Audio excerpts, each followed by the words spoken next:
Om Shri Sairam. Let's speak Shri Sathya Sai Baba அப்படிங்கிற சீரீஸில் சுவாமி சொன்ன ஒரு சின்ன கதையை பற்றி நம்ம இன்னைக்கு பார்க்கலாம். ஒரு காலத்தில் தேவர்களுக்கும் அசுரர்களுக்கும் ஒரு பெரிய போர் நடந்தது. அந்த போரில் தேவர்கள் வெற்றி பெற்றாங்க. அந்த வெற்றிக்கு காரணம் அவங்களோட சக்தி தான் அவங்க நினச்சிக்கிட்டாங்க. அதனால் அவங்களுக்கு ஆழமும் அகங்காரமும் இருந்தது. இந்த வெற்றியை அவங்க தேவலோகத்தில் கொண்டாட ஆரம்பித்தாங்க. இதை பார்த்து பிரம்மதேவன், என்னடா இது, எதுக்காக தேவர்களுக்கு இவ்வளவு ஆழமும் அகங்காரமும் இருக்கு, அவங்களுக்கு அவங்களுடைய தப்பை உணர்விக்கணும் அப்படின்னு நினச்சிக்கிட்டு ஒரு யக்ஷ ரூபத்தை எடுத்துக்கிட்டு அவர் தேவலோகத்துக்கு போகிறார். தேவலோகத்துக்கு நேராக போய் அக்னி பகவான் கிட்ட கேட்குறாரு, நீ யாரு அப்படின்னு. அக்னி பகவான் சொல்கிறாரு, நான் தான் அக்னி பகவான், நான் எதை வேணால் பொசுக்க முடியும், எனக்கு அவ்வளோ சக்தி இருக்குது அப்படின்னு. உடனே இந்த யக்ஷன் ஒரு புல்லை எடுத்து போட்டு, எங்கே இந்த புல்லை பொசுக்க பார்ப்போம் அப்படிங்கிறார். ஆனால் அக்னி பகவானால் இந்த புல்லை பொசுக்க முடியல. வாயு பகவான் வரார். அவர் சொல்கிறார், என்னோட சக்தியை நான் பிரயோகம் பண்ணி ஒரு பெரிய காட்டையை அழிக்க முடியும், ஒரு கிராமத்தையே அழிக்க முடியும் புயலை உருவாக்கி அப்படின்னு.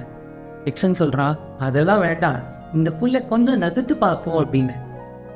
ஆனால் வாயு பகவானால் அந்த புல்லை நகர்த்த கூட முடியல. உடனே இந்திரன் நேராக வரார். இந்த யக்ஷன் யாரு, எதுக்காக வந்திருக்காரு, இது நிஜமாவே யக்ஷனா அப்படின்னு தெரிஞ்சுக்கிறதுக்காக நேராக வரார். வந்து பார்த்தா அங்கே யக்ஷன் இல்லை, அங்கே ஒரு பெண்மணி நிற்கிறாங்க. உடனே இந்திரன், அம்மா தாயே, நீங்க யாரு, எதுக்காக வந்திருக்கீங்க சொல்லுங்க அப்படின்னு கேட்கிறார். உடனே அந்த பெண்மணி சொல்றாங்க, நான் தான் பார்வதி. உங்களுக்கு எவ்வளவு ஆணவம், எவ்வளவு அகங்காரம்.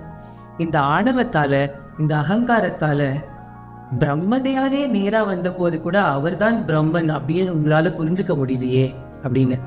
உடனே இந்திரனுக்கு தட்டிச்சு, ஓ தப்பு பண்ணிட்டேன், நான் என்ன தப்பு பண்ணேன்னு எனக்கு புரிஞ்சிருச்சு, என்னை மன்னிச்சிடுங்க. நான் நினைச்சேன் இந்த போருக்கு வெற்றி பெற்றதுக்கு காரணம் என்னோட மன வலிமை, என்னோட உடல் வலிமை, என்னோட புத்திசாலித்தனம் அப்படின்னு. ஆனா இப்ப புரிஞ்சுது, இந்த ஆணவம், இந்த அகங்காரம், இது எதுக்குமே பொருளே இல்லை, இது எதுக்குமே இடமே இல்லை. ஏன்னா நான் வெற்றி பெற்றதுக்கு காரணம் நானே கிடையாது, என்னோட புத்திசாலித்தனம் கிடையாது, என்னோட மன வலிமை கிடையாது, என்னோட உடல் வலிமை கிடையாது, இது கடவுளின் இச்சையால் நடந்தது. என்னால் ஏன் பிரம்மதேவனை புரிஞ்சுக்க முடியல அப்படின்னா, எனக்கு ஆணவம் இருந்தது. ஆனால் இப்போ எனக்கு புரிஞ்சுது, நான் கடவுளை அடைய வேண்டும் என்றால், நான் கடவுளை கண்டு கொள்ள வேண்டும் என்றால், அது ஒரே ஒரு மார்க்கத்தால் மட்டுமே முடியும், அது பக்தியால் மட்டுமே முடியும் அப்படிங்கிறத நான் புரிஞ்சுக்கிட்டேன் அப்படின்னு இந்திரன் சொல்றார். சுவாமி சொல்றாரு, பக்தினா என்ன, கடவுள்னா யாரு அப்படின்னு. சுவாமி சொல்றார், love is God, love for God is liberation, love for God is moksha அப்படின்னு.